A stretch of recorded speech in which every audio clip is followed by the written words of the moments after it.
Hello, today we have with us Mr. R. Venkatramani, Attorney General of India. Thank you so much for being with us, sir. My pleasure. Sir, you spoke about law, justice and humanity.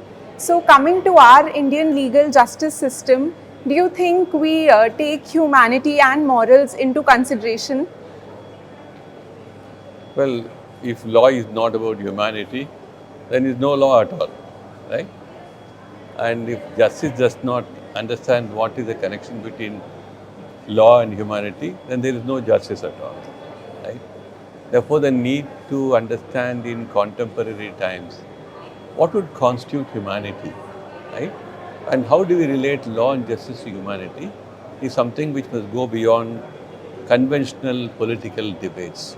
So if Vidhi Utsav would be asking us to engage into this continuing dialogue, and I think I'll certainly welcome that. Sir, do you think that the system today, how does it respond when there is a conflict with morality? I don't think there is a serious conflict, right? Morality is something which every human being, either individually or in sections, right, create as rules for our good life. There could be some wrong rules, right? The wrong rules go away at some point of time. But then when we try to artificially create a new rule for life, which is not rooted in our conscience, then there is a problem, right? Therefore, today we think I measure certain rules of life from certain political or ideologies, then we say, yeah, there is a conflict. But if you don't push it too much, the conflict will probably not exist as much we try to project.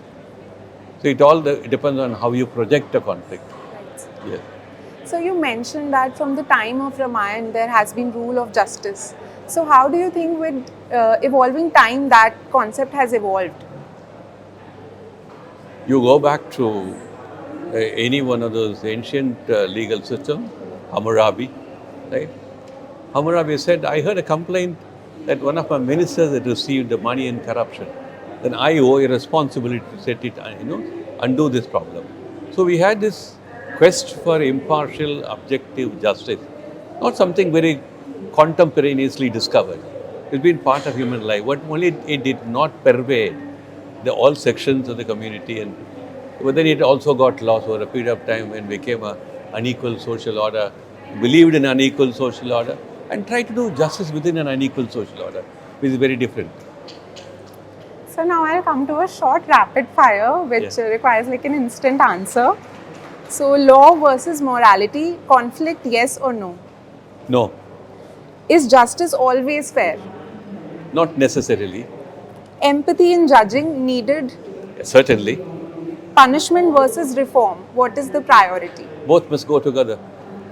One case that changed your perspective. One case that changed your perspective. It's a long history.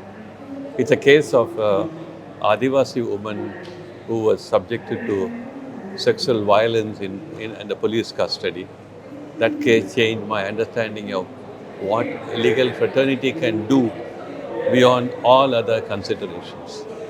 And I keep talking about that case, and ever since I handled that case, and my involvement in understanding expansion of the social dimensions of justice has always been a great quest for me. Thank you so much, sir, for being with us. Good day to you. God bless you.